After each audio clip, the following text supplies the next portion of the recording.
Hi, my name is Rachel Grueller. I am in my third semester here at Ball State, hoping to be done in December. So for an ethical issue. So one time I worked for an agency here on Long Island in New York. I worked for a family who had two boys, both on the spectrum, different severities. I started with an agency. I went in. He had services through EI, but he really hadn't had many services through ABA.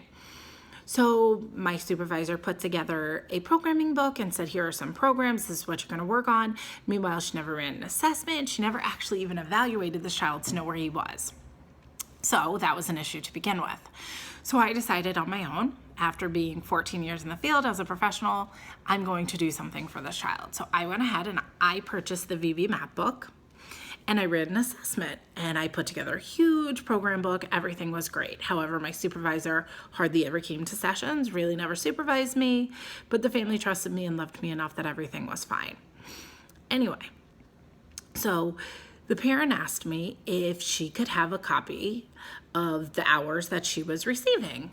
And I figured, okay, no big deal. That's everything. She should have this information. Like, this is pertaining to her child. So I went ahead and I gave it to her. Next thing I know, my supervisor's calling me, freaking out, screaming, going crazy. So I said, well, what is the issue? I'm not understanding. She's like, I never give that to my parents. They should never have that information, so on and so forth. So long story short, what wound up happening was the parent called the insurance provider and said, how many hours a week should I be receiving? What is being billed? What is being turned in? And this is what I have a copy of showing.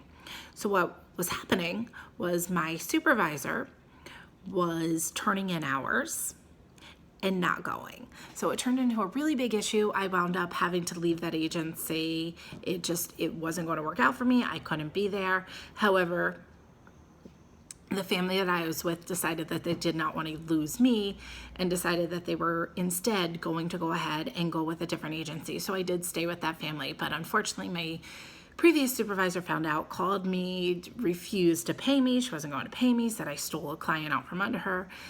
That wasn't the issue. I actually wound up having to turn her into the BACB board because of what I had found out. I just decided that that was my ethical obligation to go ahead and turn her in, and I did so. And whatever has happened, whatever proceedings I've taken, I don't know the outcome of that, but I do know that I was paid. So be careful out there. Good luck, guys.